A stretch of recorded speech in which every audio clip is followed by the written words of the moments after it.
All right, for all of you guys out there who are maybe you're a little intimidated in the kitchen, you want to cook, but you don't know how, today we're going to show you a guy-friendly recipe that is really, really easy to make. Colombe Jacobson is here. She's an editorial contributor and cooking expert for Recipe.com. And show us what we're doing. This is something any guy can do in the kitchen, right? Absolutely. It's so easy to make. There's so little kitchen time and involved. what is it? First of all, what are we making? Okay, we're making a goat cheese crostini with pickled peppers. So you can go for sweet peppers or spicy peppers. It's totally your choice. I just love goat cheese crostini. It sounds very impressive. Yeah, and it's so easy. So it's a thoughtful, nice presentation to serve with cocktails or, you know, make for your wife when she's had a long day.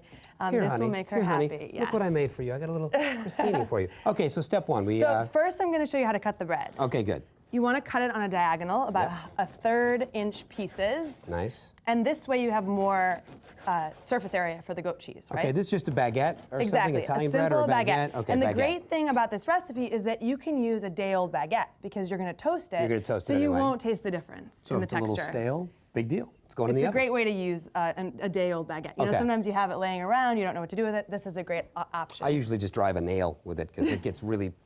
Okay. Okay, well, here's what you can do. I've already toasted a batch. Okay. But here you have some of the toast, and we're just going to brush those with some olive oil. Right, go out to the garage, get a paintbrush. Right? Paintbrush, well, pastry brush. Pastry brush. Okay, or you can just drizzle it if you don't have a pastry brush. Okay, so you get that idea, right? Right, paint it Very all up. simple. You put in the oven at 400 degrees, and now we have So our you're just toast. toasting it. You're not really, I mean, you're not baking it. You're just making No, you're just toasting it so it's nice and Okay. crispy because you want that crispy texture. Got it.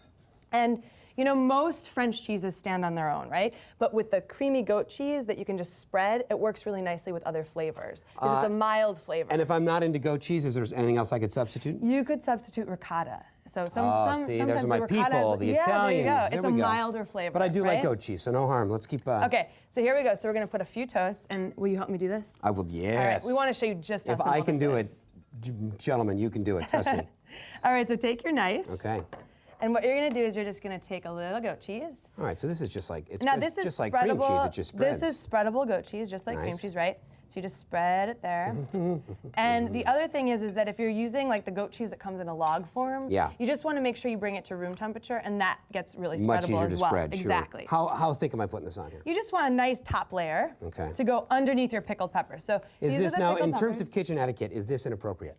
Well, you know, it depends on who you're cooking for. Okay. You know, maybe you do that in the kitchen a lot of goat alone when cheese you're right making there. this for your wife. Okay. But, all right, so then you're gonna go ahead and just sprinkle on some pickled peppers, and I'm using peppadew peppers. Okay. So they're sweet, but they've got Peter a little Piper bit picked a of pack fire. of pickled peppadew peppers. Exactly, but not so much that it's overpowering with the heat, and it's gonna. But you can use any kind, right? If I like a spicy pepper. Exactly, or you I can use do it. homemade pickles. I mean, the sky's the limit. Okay. So go ahead and. I get to do some spooning. Exactly. Nice. I got to keep you busy in the kitchen here. All right, and then your last two steps, really simple. All right. You're gonna take some chives. Now, a great way to chop the chives, well actually you're not chopping, this is an alternative. You can use a scissor, and it's super simple. Okay, that's so you're just much so more you guy can just friendly. Go like this. Because I can use a pair of scissors. You could use a knife, really simple, right? But you wanna make this really easy on yourself, Nice. right? And then the last step is just drizzling a little olive oil on top. And you wanna make sure you don't get too heavy-handed with that. No. Now you can use an olive oil that's available in your local grocery store. So there you go. That is really quick, too. And super quick, not much time in the kitchen. 400 degrees.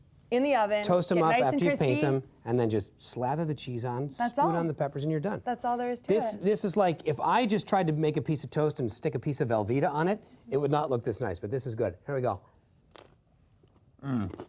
Okay. If you... Now I got to talk with my mouth full. Sorry, guys.